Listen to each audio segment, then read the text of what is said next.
और यहाँ आपको बताएंगे इंसदाद दहशतगर्दी के मुज़ाकरात और दीगर दो तरफा मुशावरत जारी है। इलाक़ाई इस्तेहकाम को लाहक खतरात से निपटने के लिए पाक अमरीका मुफादात मुश्तरका हैं। पाकिस्तान में निगरान हुकूमत के क़याम पर कहा, अमरीका उबूरी वज़ीर आज़म अनवारुल हक काकड़ उनकी टीम के साथ मिलकर काम करने के लिए तैयार हैं।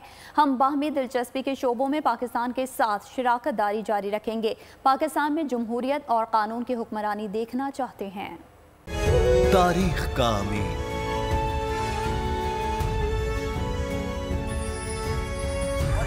आजादी की अलामत,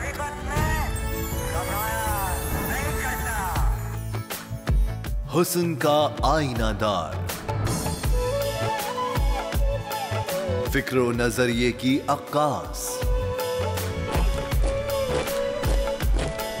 सरफराजी का गवाह, यानी हम सबका निगहबान पाकिस्तान।